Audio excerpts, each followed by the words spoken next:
नमस्कार, आप देख रहे हैं स्पेशल रिपोर्ट और मैं हूं आपके साथ विभा उपाध्याय। नेपाल में बवाल के बाद अब एक ही सवाल है। सवाल ये कि कौन संभालेगा नेपाल की कमान, कौन होगा नेपाल का अंतरिम प्रधानमंत्री, कौन करेगा नेपाल में सरकार का नेतृत्व। कल तक नेपाली सुप्रीम कोर्ट के पूर्व चीफ जस्टिस सुशीला कार्की का नाम आगे चल रहा था, लेकिन आज वो इस रेस में पिछड़ गईं और अब कुलमन सिंगिंग्स का नाम सामने आ गया है। इस बीच खबर है कि ज़ेनजी आंदोलन में अब कूद पड़े हैं।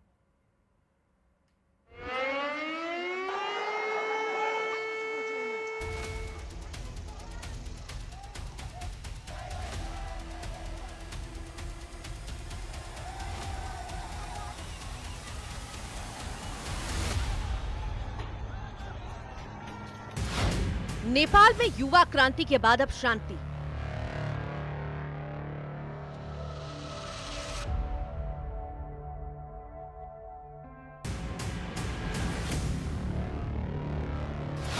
गिर गई सरकार, अब क्या प्लान?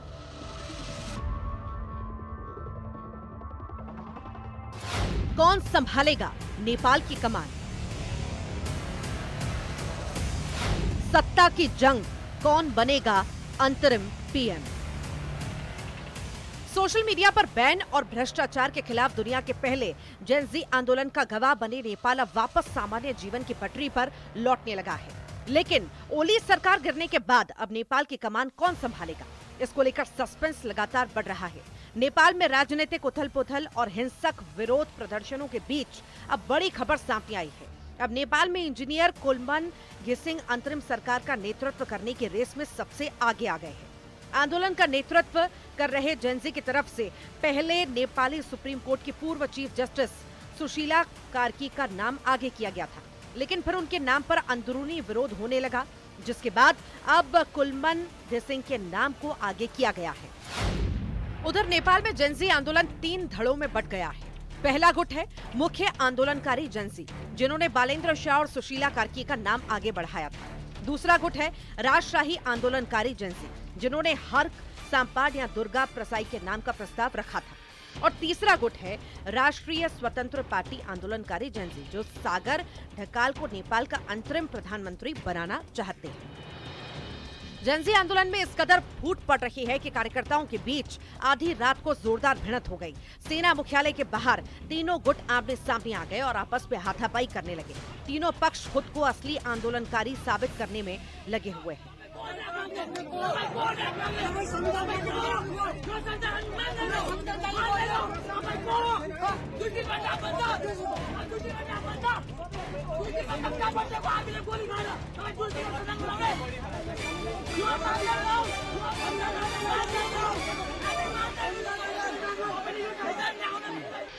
उधर जेनजी आंदोलन की वजह से सत्ता से बेदखल हुए केपी शर्मा ओली का एक खत सामने आया। नेपाल के पूर्व प्रधानमंत्री केपी शर्मा ओली ने मौजूदा हालात के बीच जेनजी आंदोलनकारियों को भावुक चिट्ठी लिखी। शिवपुरी में सुरक्षा के घेरे के बीच बैठे ओली ने चिट्ठी में युवाओं को अपने बेटे बेटियां कहकर संबोधित किया और अपने निजी जीवन के संघर्ष साझा किए। उन्होंने लिखा कि तानाशाही शासन के दौरान हुई यातनाओं की वजह से वो पिता नहीं बन सके, लेकिन जब उन्होंने सुना कि आंदोलन के दौरान उनके बच्चों की जान गई तो उनका जीवन बदल गया। ओली ने लिखा कि वो हमेशा शांति के पक्षधर रहे हैं, अपने कार्यकाल में गोली चलने तक नहीं दी। उन्होंने आंदोलनकारियों से अपील की कि हिंसा में शामिल न हो, क्योंकि पीछे गहरी साजिशें हैं। उन्होंने चेताया कि ये वही सिस्टम है जो कड़ी कुर्बानियों के बाद बना है और अब इसे खत्म करने की कोशिश हो रही है।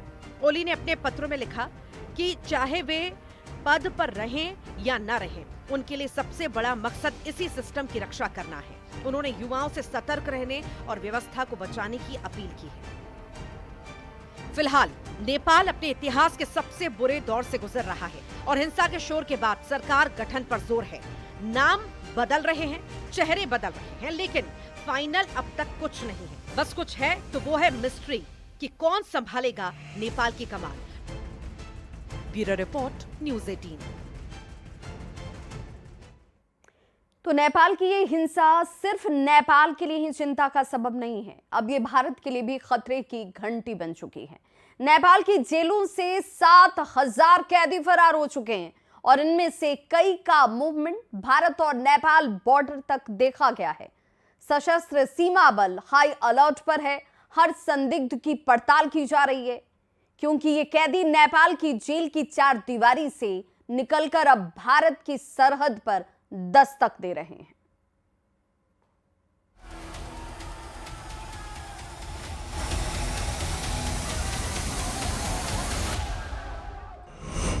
नेपाल की जेलें टूटी, हजारों कैदी फरार, सरहद पर मंडरा रहा है नया खतरा। भारत नेपाल सीमा पर हाई अलर्ट जारी। नेपाल की सड़कों पर भड़की हिंसा ने जेलों को भी जला डाला। कैदियों ने पहले आग लगाई, फिर दरवाजे और दीवारें तोड़कर फरार हो गए। पश्चिमी नेपाल की एक जेल में सुरक्षा बलों से झड़प में 5 युवा कैदी मारे गए। इससे पहले भी भारत नेपाल सीमा पर नेपाल से अंदर आने की भारत में कोशिशें होती रही है, लेकिन इस बार खतरा बहुत ज्यादा बड़ा है, क्योंकि जनता के साथ साथ ये कैदी हैं जो कि पहले ही नेपाल में कानून तोड़ चुके हैं। लिहाजा एजेंसियां कोई भी मौका हाथ से गंवाना नहीं चाहती और सतर्कता अपने उच्चतम स्तर पर वो बरत रही हैं। बुधवार दोपहर राजबिराज जेल का ब्लॉक भी धधक उठा और कई कैदी मौके से भाग निकले। वीरगंज जेल में कैदियों ने दीवार तोड़ दी।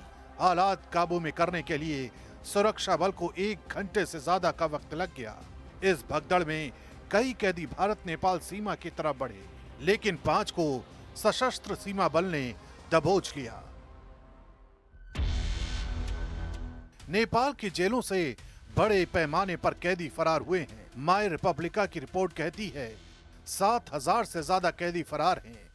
सबसे ज्यादा 1,575 कैदी सुनसरी की झुंपका जेल से, 1200 नक्खू जेल से और 1100 दिल्ली बाजार से भागे हैं।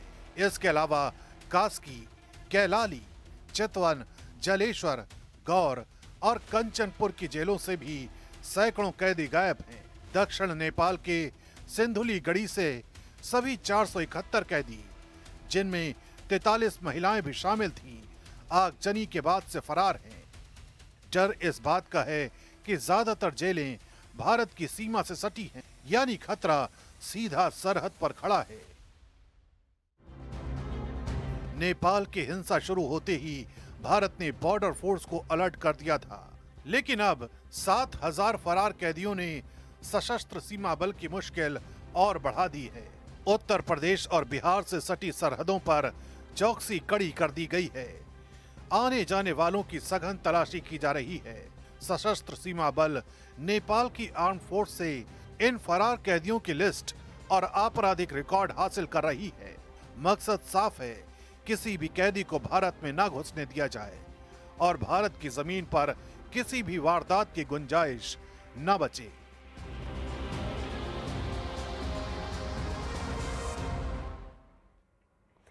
लोकसभा में विपक्ष के नेता राहुल गांधी को लेकर बड़ा सवाल खड़ा हो गया है, क्योंकि सूत्रों के मुताबिक राहुल गांधी को सुरक्षा देने वाली सीआरपीएफ ने खुद राहुल गांधी के साथ साथ कांग्रेस पार्टी के अध्यक्ष मल्लिकार्जुन खड़गे को एक पत्र लिखा है और कहा कि राहुल गांधी लगातार सुरक्षा प्रोटोकॉल को तोड़ रहे हैं।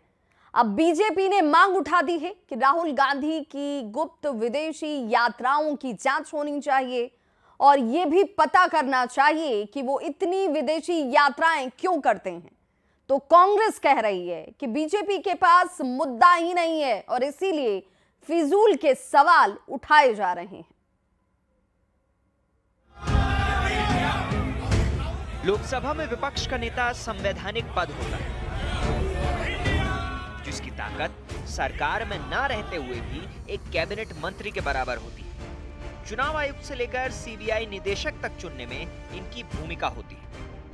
फिलहाल ये बेहद जिम्मेदारी वाला पद राहुल गांधी के पास है, लेकिन उनकी सुरक्षा को लेकर एक बहुत बड़ा आरोप सामने आया है। सूत्रों का दावा है कि राहुल की सुरक्षा का जिम्मा संभाल रही सीआरपीएफ ने खुद राहुल गांधी और कांग्रेस अध्यक्ष मल्लिकार्जुन खड़गे को पत्र लिखकर ये चिंता जताई कि राहुल गांधी सिक्योरिटी प्रोटोकॉल को नहीं मान रहे। राहुल के पास Z+ASL सिक्योरिटी, जिसके तहत विदेश दौरे से 15 दिन पहले सिक्योरिटी एजेंसी को जानकारी देनी होती है, लेकिन राहुल गांधी इस नियम को लगातार तोड़ रहे हैं।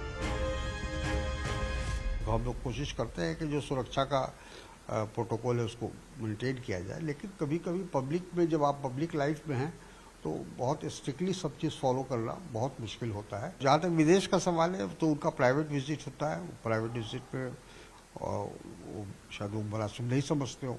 आरोप है कि राहुल गांधी अपनी सुरक्षा को बिल्कुल गंभीरता से नहीं लेते। कांग्रेस पार्टी के सभी नेताओं से आग्रह करूंगा कि कम से कम देश के लिए राहुल गांधी जी की सुरक्षा बहुत आवश्यक है। कल को कोई बुरी घटना हो जाएगी तो देश जो है एक अच्छे नेता को खो देगा, क्योंकि राहुल गांधी जब तक हैं तब तक भारतीय जनता पार्टी बड़े मजे से जीतती है।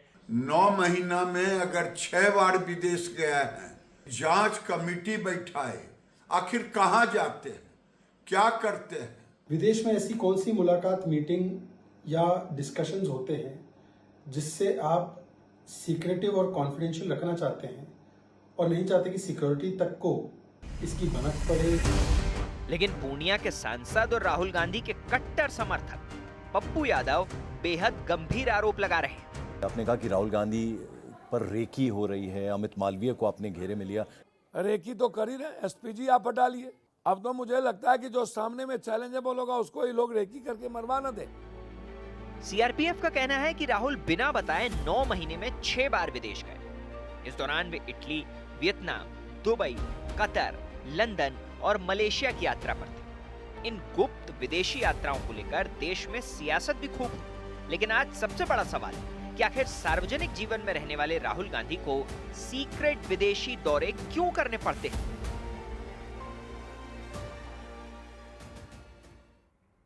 और अब बात उस आतंकी साजिश की जिसे दिल्ली पुलिस और केंद्रीय एजेंसियों ने नाकाम कर दिया। एमपी समेत कई राज्यों में छापेमारी के बाद न सिर्फ 5 आतंकियों को गिरफ्तार किया गया, बल्कि आईएसआईएस के आतंकी मॉड्यूल का भी पर्दाफाश हुआ। आईएसआईएस का यह मॉड्यूल देश में बड़ा हमला करने की योजना बना रहा था।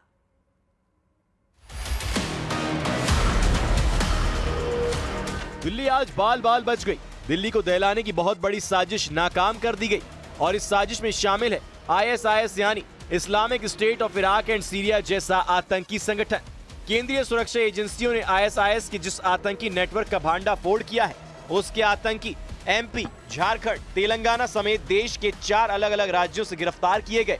पिछले 6 महीने से केंद्रीय एजेंसियां और कई राज्यों की पुलिस इस ऑपरेशन में जुटी थी, जिसके बाद इस पैन इंडिया टेरर नेटवर्क का खुलासा हुआ। पुलिस ने जिन आतंकियों को गिरफ्तार किया है उनके नाम है अशर दानिश, सुफियान अब्बू बकर, आफ्ताब अंसारी, हुसैफा यमन और कामरान कुरैशी। आतंकियों के पास से कई खतरनाक हथियार, आईईडी बनाने के सामान जैसे sulphur powder, ball bearings, motherboards, circuits जैसे टूल बरामद किए गए हैं। दिल्ली पुलिस के मुताबिक ये लोग भारत में 2 तरीकों से आतंक फैलाने की साजिश रच रहे थे। इनका पहला लक्ष्य था टारगेट किलिंग्स को अंजाम देना। दूसरा लक्ष्य था एक जगह पर कब्जा करके उसे खिलाफत घोषित करना और शरिया के हिसाब से गवर्न करना और फिर देश के अलग अलग जगहों पर अटैक को अंजाम देना। बड़ी बात यह है कि आईएसआईएस के इन आतंकियों ने हथियारों को जमा करने, आईईडीज और कारतूस को बनाने का काम इतनी सफाई से किया था ताकि अगर कभी ये पकड़े भी जाएं तो सुरक्षा एजेंसियों को इनके असली हैंडलर्स का पता ना चले, ऐसा लगे कि ये होम ग्रोन ऑपरेशन है। पाक handler backed pan India terror module था। जो लोग अरेस्ट हुए हैं उसमें से झारखंड से हुए हैं, दिल्ली से 2 हुए हैं जो बेसिकली मुंबई के रहने वाले थे, एक तेलंगाना से हुआ है और एक मध्य प्रदेश में राजगढ़ से हुआ है।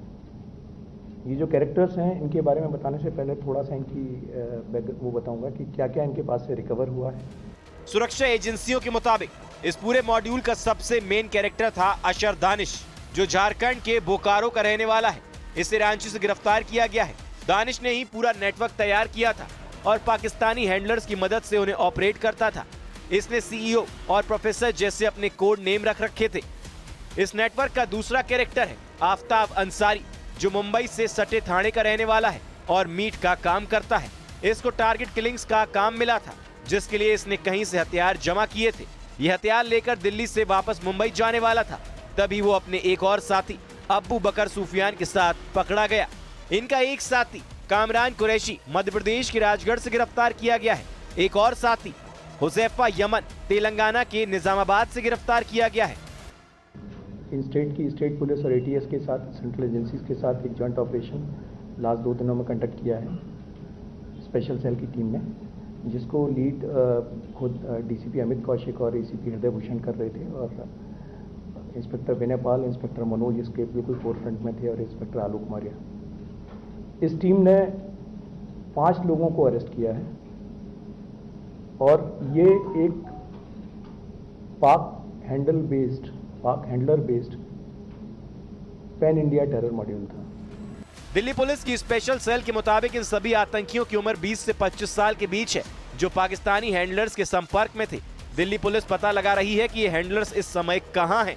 क्या ये पाकिस्तान में छुपा हुआ है या किसी दूसरी लोकेशन से काम कर रहा था? Bureau report, news 18। अमेरिका के राष्ट्रपति डोनाल्ड ट्रंप के दोस्त चार्ली कर्क की मौत पर यूएस में सियासत इस वक्त बेहद गर्म है। राष्ट्रपति डोनाल्ड ट्रंप ने बड़ा ऐलान किया है। ट्रंप ने कहा है कि वो चार्ली को मरणोपरांत आजादी के प्रेसिडेंट मेडल से सम्मानित करेंगे। ट्रंप ने चार्ली को देशभक्त बताते हुए इसका ऐलान किया।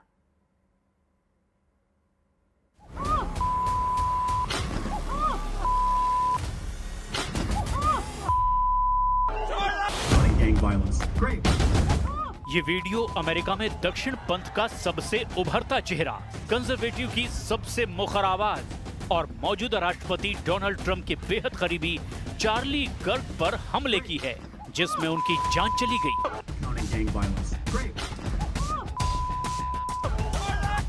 शूटर ने सिर्फ एक गोली मारी और वो सीधे चार्ली के गर्दन में जा धंसी। अचानक हुए इस हमले के बाद वहां मौजूद हर कोई इधर उधर भागने लगा। कुछ लोग चार्ली के पास गए और उनको लेकर फौरन अस्पताल पहुंचे, लेकिन तब तक बहुत देर हो चुकी थी। गर्दन से इतना खून निकल चुका था कि उनकी आखिरकार जान नहीं बचाई जा सकी। चार्ली पर यह हमला अमेरिका के यूटा राज्य की यूटा वैली यूनिवर्सिटी में हुआ, जब वो एक कार्यक्रम के दौरान लोगों के सवालों का जवाब दे रहे थे। तभी हमलावर ने गोली मारी और सब कुछ खत्म हो गया।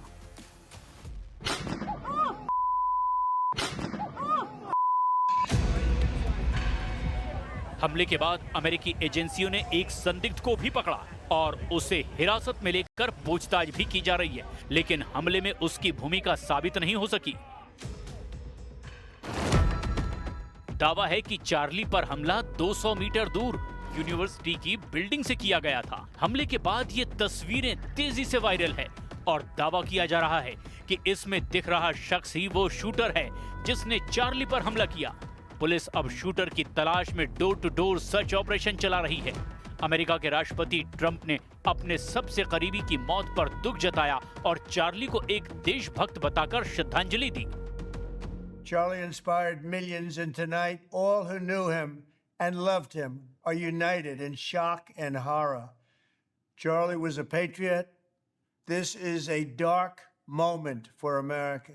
Charlie inspired millions, and tonight all who knew him and loved him are united in shock and horror. Charlie was a patriot. This is a dark moment for America.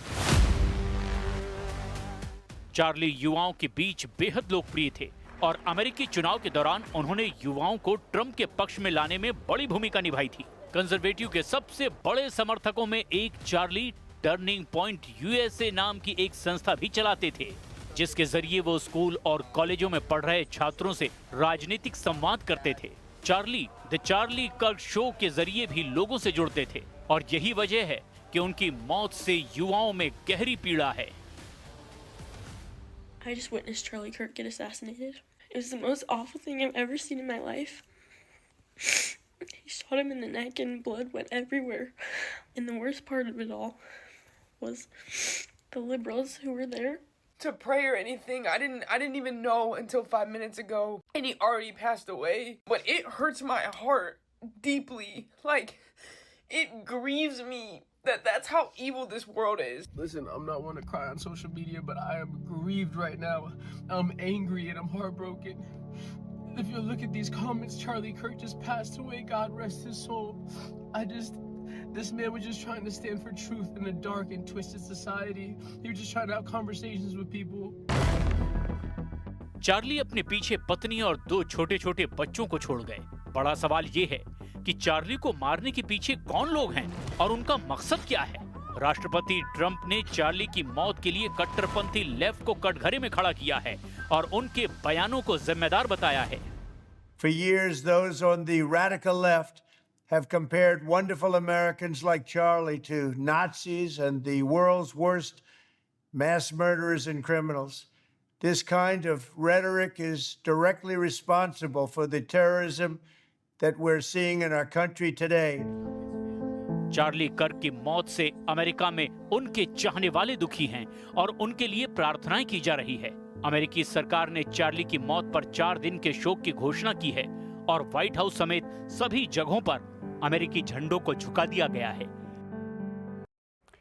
तो स्पेशल रिपोर्ट में आज बस इतना ही, लेकिन news 18 Bihar Jharkhand पर खबरों का सिलसिला लगातार जारी है।